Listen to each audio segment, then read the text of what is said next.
मुसलमानों को मारा जा रहा है और अब ऐसी घटनाओं का समर्थन मुख्यमंत्री पद पर बैठे लोग भी कर रहे हैं। दोस्तों, ताजा मामला हरियाणा का है, जहां एक आतंकी भीड़ ने साबिर नाम के गरीब मजदूर की सिर्फ इस वजह से हत्या कर दी पीट पीट कर कि उनको शक था कि साबिर गोमांस खा रहा था। इसी शक के बिना पर भीड़ ने साबिर को इतना मारा कि मारते मारते उसकी जान ले ली। इसके अलावा साबिर का साथी अभी जिंदगी और मौत से जंग लड़ रहा है दोस्तों। और इस पूरे मामले पर सबसे ज्यादा हैरत कर देने वाला मामला यह हुआ है दोस्तों कि प्रदेश का मुख्यमंत्री, जब उनसे सवाल किया गया कि आपके प्रदेश में मॉब लिंचिंग की घटना हुई है, इस तरह की घटना हुई, तो जानते हैं उनका जवाब क्या आया दोस्तों? मुख्यमंत्री महोदय कहते हैं कि गांव वालों की आस्था है गौ माता से, उनको अगर मालूम पड़ता है कि वो हत्या की गई है तो वो गांव के लोग हैं, उनको कौन रोक सकता है। क्या ये बयान इस हत्या का समर्थन नहीं है? और अगर मैं ये बात कहूं दोस्तों कि इस वक्त भारत के मुसलमानों की जान की कीमत किसी के भावनाएं आहत होने से भी कम रह गई है, तो क्या ये मुनासिब नहीं होगा? जिस तरह से लगातार भावनाएं आहत होने के नाम पर मुसलमानों को मारा काटा जा रहा है, तो कहीं से भी ये कहना गैर मुनासिब नहीं होगा कि इस वक्त भारत के मुसलमानों की जान की कीमत किसी के भावनाएं आहत होने से भी कम हो गई है। दोस्तों, ये पूरा मामला क्या मैं आपको बताऊंगा, लेकिन उससे पहले मेरे बारे में जान लीजिए। मेरा नाम है फखरे आलम फारूकी। अब तमाम लोग न्यूज़ पोस्ट लाइव देख रहे हैं। ये घटना कोई पहली घटना और आखिरी घटना नहीं है। पिछले हफ्ते में मैंने ये तीसरा वीडियो मैं बना रहा हूँ जहाँ गाय गोबर के नाम पर मुसलमानों को मारा गया हो, काटा गया हो, गलियाया गया हो, घायल किया गया हो, प्रताड़ित किया गया हो। ये तीसरी या चौथी घटना है दोस्तों। आप समझिए दरअसल ये पूरा मामला क्या है दोस्तों, मैं आपको बताता हूँ। 27 अगस्त की सुबह कुछ युवक बड़हारा गांव के पास एक झुग्गी बस्ती में रहने वाले कबाड़ व्यापारी साबिर के पास आए। आरोपी यह कहकर उसे स्थानीय बस स्टैंड पर ले गए कि उनके पास कुछ कबाड़ है जिसका निपटान करना है। आरोपियों ने एक अन्य प्रवासी असम के रहने वाले असीरुद्दीन को भी बस स्टैंड पर बुलाया था। यानी दो कबाड़ वाला, एक पश्चिम बंगाल का रहने वाला और एक असम का रहने वाला।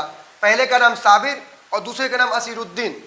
दोनों को इन लोगों ने, इन हत्यारों ने झूठ कह करके कि हमारे पास कबाड़ आइए, दोनों को बुलाया और इसके बाद कथित तौर पर दोनों प्रवासी मजदूरों को पीटने लगे। इस दौरान जब अगल बगल से जा रहे राहगीरों ने हस्तक्षेप किया तो आरोपियों ने दोनों को अपनी मोटरसाइकिल पर बिठाकर किसी अन्य स्थान पर ले गए। रिपोर्ट के मुताबिक साबिर को भाड़वा गांव में एक नहर के पास मृत पाया गया।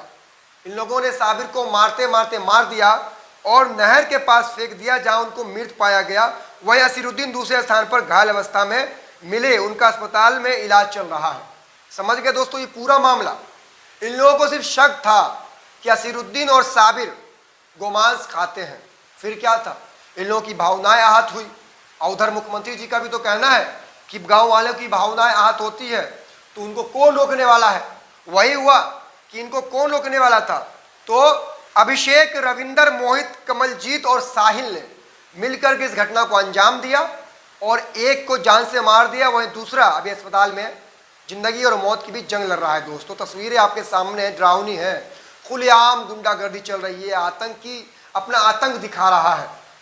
अब इन पर क्या कार्रवाई होती है ये देखने वाली बात है लोग दोस्तों। लेकिन सबसे बड़ी बात है कि इस मामले पर जब मुख्यमंत्री नायब सैनी से पूछा गया तो वो कहते हैं मॉब लिंचिंग जैसी बातें ठीक नहीं है। हमने गौ माता के संरक्षण के लिए विधानसभा के अंदर भी कड़ा कानून बनाया है। गौ माता पर कोई समझौता नहीं है। गांव में गौ माता के लिए इतनी श्रद्धा है कि अगर उनको पता चल जाए कि इस प्रकार का ये हालात कर रहे हैं, यानी गौ हत्या कर रहे हैं, तो गांव के लोग हैं, इनको कौन रोकता है। लेकिन इस प्रकार की घटनाएं नहीं होनी चाहिए। ये घटनाएं दुर्भाग्यपूर्ण है। मैं उन लोगों से भी कहना चाहूँगा कि वो इस प्रकार के संसाधनों में संलिप्त ना हो, उससे बचना चाहिए।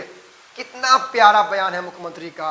एक तरफ एक इंसान की जान ले ली गई है भीड़ के द्वारा और दूसरी तरफ मुख्यमंत्री साहब का बयान जो है ना, इसलिए शांतिपूर्वक मुख्यमंत्री साहब उनको समझा रहे हैं कि नहीं, इस तरह की चीज़ें को नहीं करना चाहिए।